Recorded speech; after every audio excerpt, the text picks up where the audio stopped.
orgánicos. Ya generalmente es un método o este tipo de detección ofrece una buena selectividad, detectabilidad y se define como la emisión de radiación electromagnética normalmente en la región del visible o infrarrojo cercano, que es producida por una reacción química. ¿Ya? Para que se dé la quimioluminiscencia es necesario que la reacción produzca un exceso de energía, lo cual es bastante frecuente, ¿ya? Sobre todo en reacciones redox. El hecho de que este exceso de energía se disipe con emisión de luz depende mucho de la estructura de las moléculas y de los intermediarios o productos de la reacción, ¿ya? Estos ensayos de quimioluminiscencia se pueden hacer in vitro y se han detectado dos mecanismos básicos, ¿ya? Pues que se pueden aplicar a los ensayos inmunológicos. Uno de ellos es la quimioluminiscencia directa, ya que la tenemos acá. Esta parte de dos reactivos, un reactivo A y un reactivo B, ¿ya? Eh, Generalmente son un sustrato y oxidante, ¿ya? A y B reaccionan generando un intermedio de reacción. Este intermedio de reacción está electrónicamente excitado y cuando se relaja a un estado fundamental emite un fotón de energía y emite luminiscencia directa, ¿ya? Puede algunas veces requerir un catalizador que disminuya esa energía de activación y haga que el estado de excitación se dé en un tiempo más corto, ¿ya?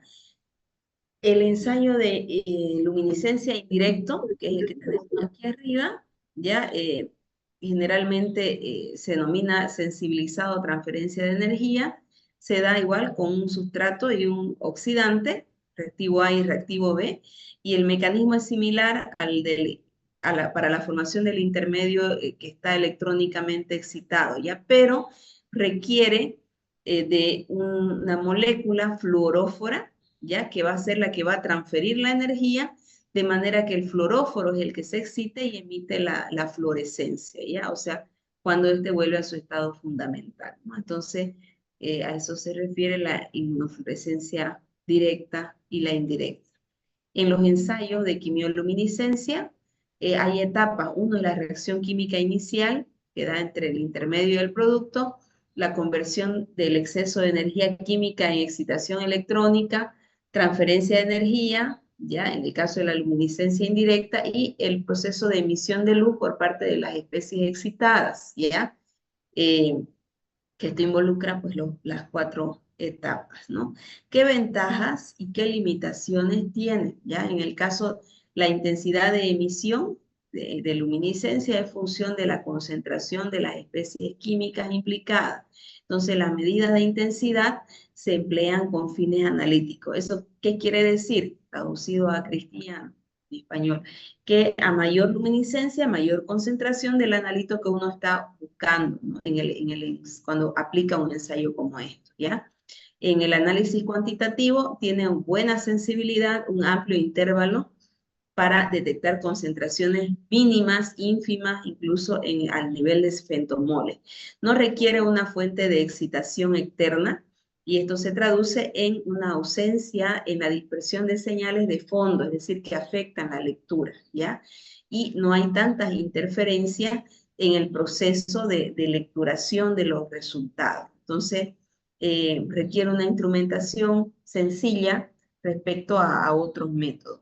Son pruebas versátiles, eso quiere decir que uno las puede aplicar para diferentes tipos de dosaje, ya se puede usar cualquiera de las especies en un proceso de quimioluminiscencia, sustratos, catalizadores, fluoróforos, inhibidores, ya dan reacciones acopladas, aumentando y disminuyendo la concentración. Ya se pueden detectar diferentes tipos de moléculas, desde anticuerpos hasta hormonas, marcadores tumorales, por ejemplo, con facilidad o con factibilidad, ¿ya? Eh, Entre las ventajas y limitaciones, ya los factores experimentales que pueden afectar el rendimiento, pues la estructura de las moléculas, la naturaleza o la concentración de las sustancias, ya, o los catalizadores, la temperatura, la los tampones o la fuerza iónica que hay en el medio de reacción, ¿no? La presencia de ciertos iones. Entonces es importante que cuando se trabaja la reacción, se trabaja in vitro, pues mantener un medio similar al medio interno de reacción, ¿no? Y también tener en cuenta que el medio debe ser capaz de favorecer ya la reacción o la generación pues de la energía luminiscente, ¿ya? El tiempo de medida de la señal, debido a que la emisión de luminiscencia varía en función del tiempo, es importante, ¿ya? Una ventaja que tiene el método de luminiscencia es que son cortos en cuanto a su ejecución, pero una desventaja es que cuando usted hace la lectura de la reacción tiene que ser inmediatamente termina en la reacción.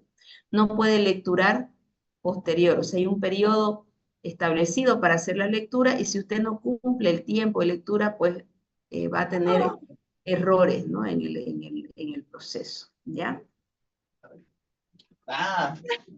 Si comparamos, por ejemplo, estos ensayos respecto al ELISA, ¿ya? Los reactivos ELISA son versátiles y se usan en los diferentes laboratorios, ¿no? Para cuantificar y hacer detecciones de diferentes analitos.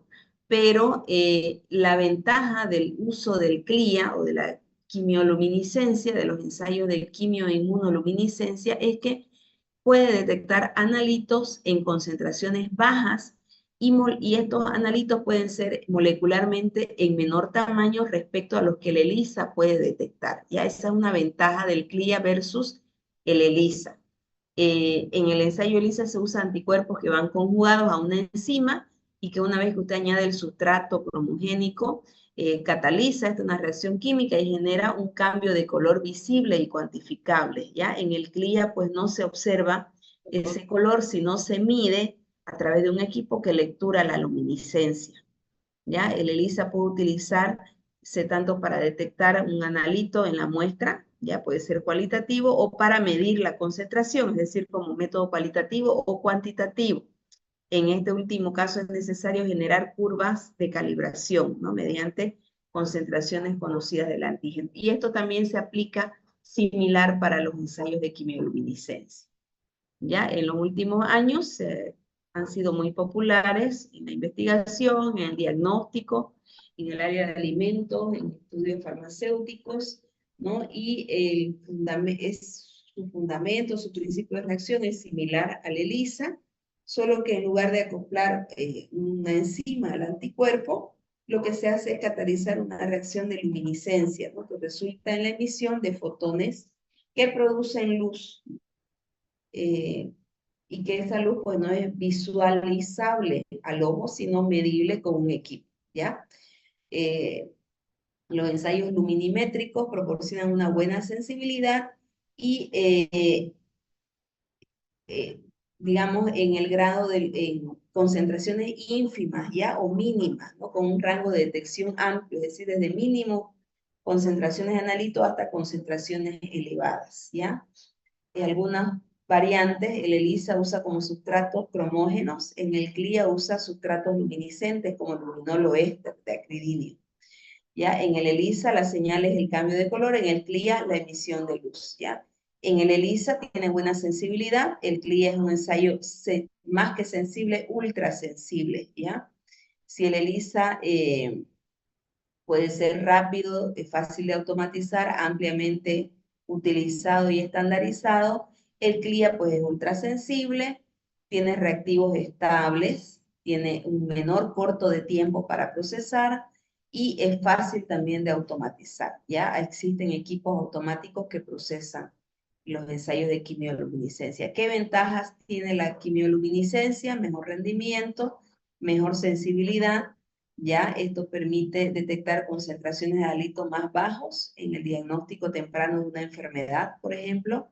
El uso de luminol en su reactivo trazador aumenta la fuerza de la señal y produce una reacción de brillo de larga duración que va a ser superior a otro sustrato. ¿Ya? Es una mejor linealidad para discriminar señal. En cambio, el ELISA no puede leer por encima de 3. En el CLIA no se observa este tipo de interferencia. ¿Ya? Una desventaja del ELISA es que En cuanto a la linealidad de lectura, si usted pasa la absorbancia de 3, ya su detección no es, ¿cómo se puede explicar? No es fiable, o sea, como que pierde el campo de lectura. Entonces, si es más de 3, tiene que diluir la muestra, volver a procesar. Eso no pasa con el CLIA. Ella puede detectar concentraciones desde muy bajas hasta muy altas, sin ningún problema, ¿ya? Eh, en el caso de los sustratos de bioluminiscencia, tienen una vida amplia, ¿ya? Eh, estables, el tiempo de procesamiento de los ensayos CLIA es menor respecto al test ELISA, es más corto, ¿ya? Y se pueden adoptar fácilmente. Un laboratorio que ya hace ELISA no es tan complejo procesar un ensayo en CLIA. Ya con esto, ¿qué quiero decirles? Quizás ustedes cuando salgan afuera y les toque trabajar, trabajen en algunos laboratorios con ELISA y alguna vez les va a tocar hacer un ensayo de CLIA, ¿no? Y no van a tener ningún problema si ya manejan ELISA en adoptar hacer un CLIA, porque es similar, ¿no? Si ustedes ven, casi es parecido, el formato no es idéntico, pero sí es parecido, ¿ya? Va a ser como manejar desde un auto chiquito, subirse a un camión, ¿no? Más o menos por ahí, si comparamos analógicamente. Y aquí les voy a mostrar un procedimiento de un ensayo CLIA, ya para detección de PSA, que es antígeno prostático específico, ya que es un antígeno que se detecta para valorar la función prostática. Ya la técnica consiste en hacer reaccionar el anticuerpo que va marcado con una enzima, ¿no es cierto?, con el antígeno presente en la muestra y bueno, luego reacciona con un sustrato. Ya tenemos anticuerpos marcados con biotina, antígeno nativo o el de la muestra, va ligado a un anticuerpo marcado con una enzima, ya se forma un complejo antígeno-anticuerpo, ya, y bueno, se hace luego una lecturación, ya.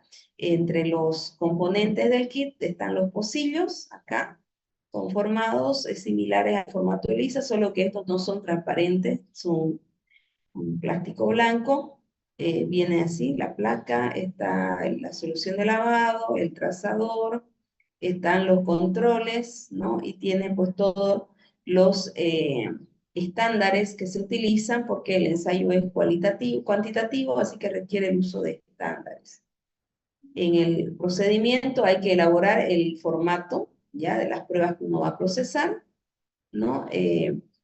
Puede hacer por duplicado, si quiere, ya.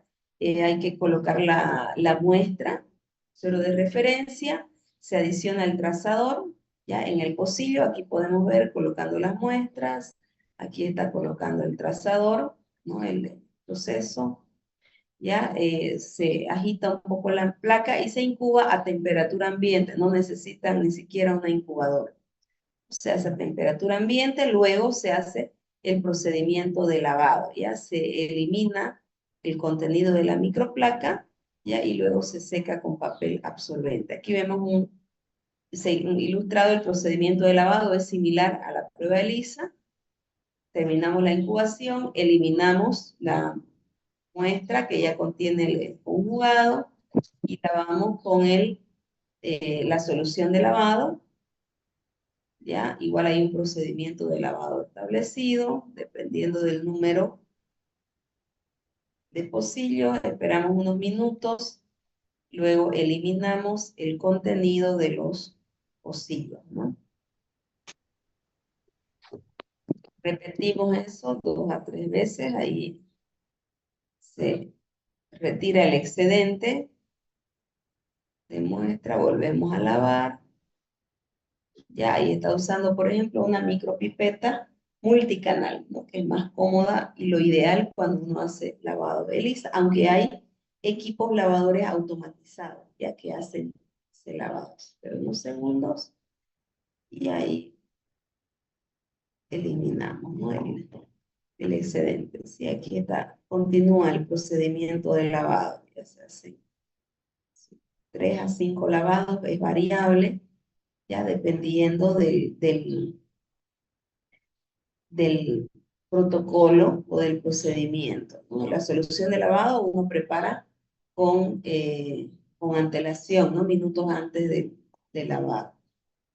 Ya una vez ha terminado el procedimiento de lavado, adiciona la solución de trabajo, ¿ya?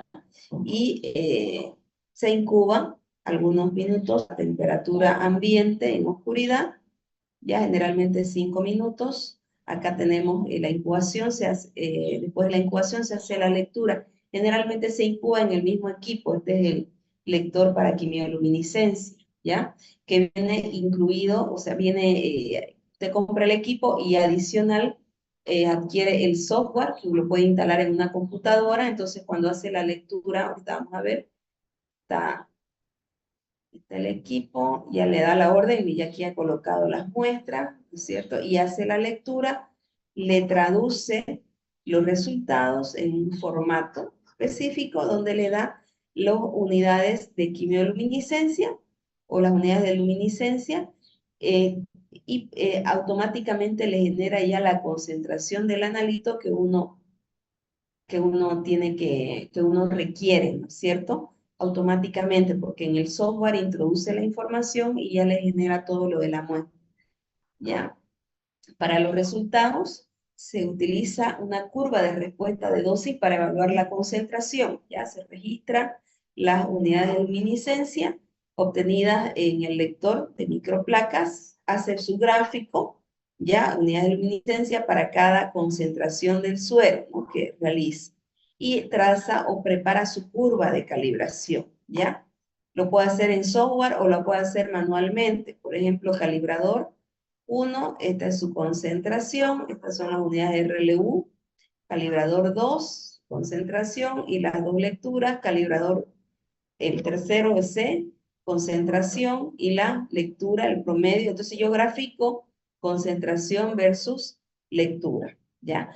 Y establezco en mi curva la concentración de mi muestra. ¿Qué pasa si no quiero hacer la curva, pero tengo los datos para la curva y puedo interpolar? Digamos, la muestra 1 me dio 13.200 RLU de resultado. Yo busco 13.200, está entre 8.391 y 16.252, ¿no? Entonces, 8.300 es 5, 16.200 es 10, y para 13.200 X. Extremos con extremos, medios con medios, hago la resta, ¿no? 13.200 menos 8.300, 16.200 menos 8.300, X menos 5, 10 menos 5, despejo la X, no me queda este valor por 5 más 5. Me da un valor de 8,058 nanogramos por mililitro, en caso de que me hubiese dado esa lectura, ¿no? Entonces uno puede interpolar, ya sea en el software directamente o hacer un cálculo manual, ¿ya? Y Doctora, con una eso, pregunta. ¿sí? ¿Sí o sí se tiene que sacar la media para trabajar así interpolado? Pueden hacer sus preguntas, chicos, mientras yo hago el control de asistencia, ¿ya? Le decía que sí o sí tenemos que sacar la media para hacer la interpolación, o simplemente trabajar con el valor que está más cerca, digamos, en caso de que sea la No, muestra. no siempre, generalmente cuando uno trabaja curvas, puede utilizar media, ¿ya? No siempre, pero es lo ideal.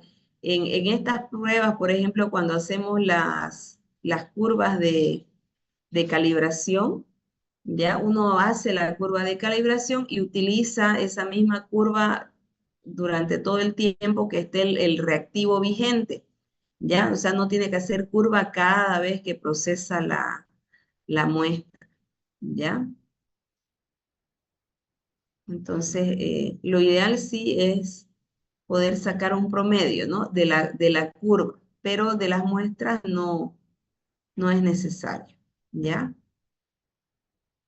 Sin dar información, sin dar datos, ¿verdad? Nosotros...